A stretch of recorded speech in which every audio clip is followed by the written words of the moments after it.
Hey everyone, Andrew, otherwise known as WinDeckTech here on YouTube, and are you sick and tired of your webcams looking like trash during your video conferencing?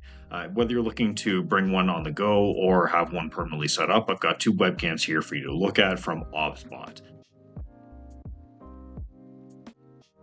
Hey everyone, just as a quick edit here, I did actually film another video before releasing this one, and I did get some better lighting set up. So here's a quick little kind of shot of a little bit better face lighting. It's not 100% like a great light box setup or anything, it's just one of those little ring lights.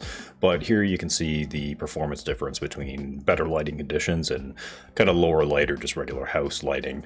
Throughout the rest of the video, it's just going to be the low light conditions, which I was still actually really impressed with. So no complaints there for what you're about to see. Alright, so right out of the gate, this is a sponsored video from OBSBOT, but to be fair, I was looking for a webcam to do more of like a face reveal and more kind of talking head style videos as well. So I guess it was kind of fate or destiny, if you will, of them reaching out to do a sponsored video for both of these webcams. So right now we are filming on the Tiny Lite 2 or Tiny 2 Lite, which will be found in this box here. So obviously it's not inside, it's set up, but regardless, this is the packaging it comes in. It's very nice, simple, plain packaging. And then here is the Meet 2. It comes in various colors here. You can see it comes in a nice green, white, or kind of a gray industrial look. Now, I did choose the Aurora green color because I thought it kind of popped nicely, and I like kind of nice, fun colors for certain things instead of the usual kind of black and white, whatever dull kind of stuff you would get typically. So right out of the gate, I do believe that these are the same sensors and same webcam kind of setups, even with the microphones. So most of it will be filmed on the Tiny 2 Lite, but I will do some comparison footage of the Meet 2 as well, along with its microphone, like I did with the intro. And I'll be doing a comparison of the microphones as well. I did do a little bit of a sneak peek, and that's why I'm doing the more kind of professional microphone that I have set up as opposed to the onboard audio. It's not bad. It's about on par as a laptop microphone, I would say, if not a little bit better. There is noise canceling and gain control effects that you can do, but for the most part, it sounds kind of subpar for a whole YouTube video, in my opinion, and I would rather be using a more kind of professional microphone setup, but in a pinch, it works okay. So we'll show the comparisons of the two microphones of the Tiny 2 Lite and the Meet 2. This is a test of the onboard microphone with automatic gain control and weak noise canceling for the OBSBOT Tiny 2 Lite. Now, going over to the Meet 2, this is the onboard audio for that one, the smaller kind of square pocketable one, and this will serve as a image comparison test between the two as well. You can see it's having a little bit of trouble with the autofocus, I suppose probably with the glare of my glasses, but we can switch on the fly between the two. So here is the Tiny 2 Lite, and then again here is the Meet 2. Let me know if you can tell any difference in the comments. Now, moving back over to the proper audio and kind of recording setup, they didn't really want me to talk about the Meet 2 all that much. They wanted me to focus on the Tiny 2 Lite. So just for the quickly, if you want the Meet 2, it does have a nice little magnetic privacy cover. It does have the bottom 1/4 inch thread. It has a USB-C on the back. And yeah, that's pretty much it. With the magnetic mounting kind of setup, this is where it looks on a laptop. So you set it on the top and then you magnetically mount your camera on the top. But also you can be using it for something like a Lenovo Legion Go. So if you're traveling family vacation or something like that, but you have an important virtual meeting that you have to do by video or whatever, but you don't want to lug around your laptop, you could just potentially bring your Legion Go and set it up something like this. Now, I wouldn't recommend setting this up personally as like a streaming kind of gaming streaming handheld, because you can see it won't, actually it does stay on pretty nicely there. So yeah, you could actually potentially use this as a little streaming handheld. You could plug it into the bottom, and then if you wanted to do like a FaceCam on the go, hey, you could do that too. So there you go, a nice little kind of secondary use case for this.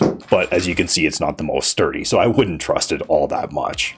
So again, if you're interested in this little Meet 2 camera that you can, again, just quite literally throw in your pocket, it's available for $129 US, and you can find affiliate links in the description below. Again, they didn't really want me to talk about it too much, but if you're, again, somebody that's traveling on the go, doesn't have a webcam at all on their laptop or on their desktop setup, which many people don't because monitors don't have cameras built in typically, this is a nice kind of medium kind of step up for camera video without going to like a whole like DSLR type mirrorless setup as using that as a webcam.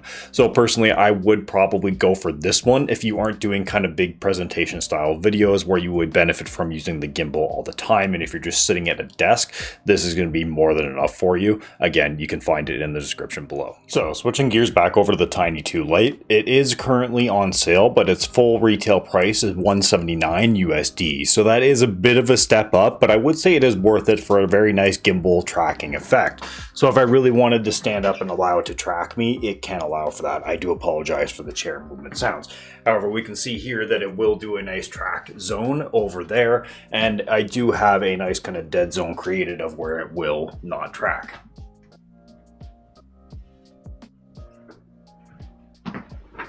So, returning back to this, we can see that this would be a very good setup for a teacher or something like that, doing drawings or scriptures and stuff on the blackboard, but doing sort of just like kind of face streaming, I don't know if it would be all that useful. Sure, it's nice to have, but I don't think it's really something that I personally would be using.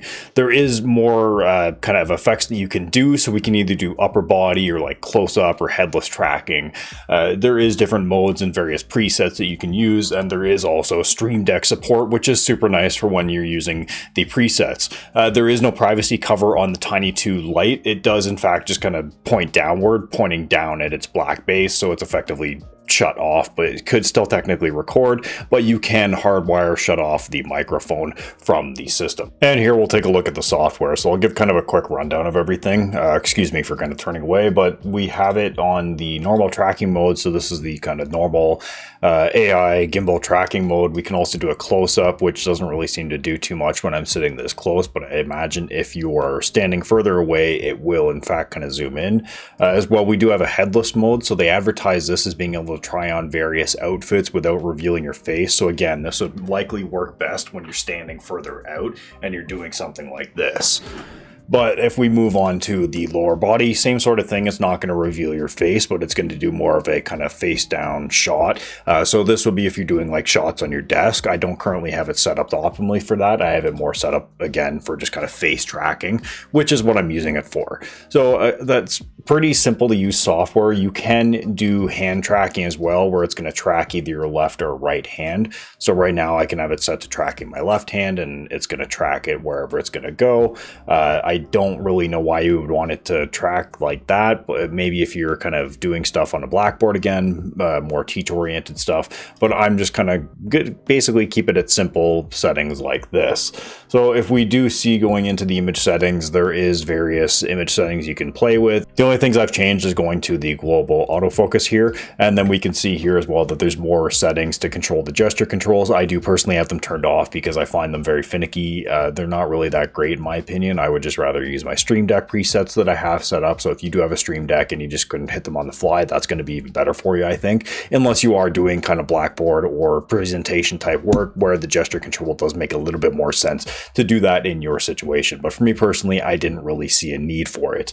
So if we do go over here, we can see that there is noise reduction and gain controls for the microphone built in, and there's going to be the exact same for the Meet too. The only thing that's going to be different is you're not going to have that gimbal control, obviously, because it's not a pan tilt zoom camera, and you're not going to have the presets again because you're not going to really be able to do any pan tilt zoom. You can do a kind of digital crop in, as I showed when you did the zoom into the face, but that's about it that you can really do in the auto AI framing. Now the other things that you can do is the bokeh blur effects as well as kind of like beauty effects. So we'll see here right now, this is the native kind of what they do with their software for the blurring of the background.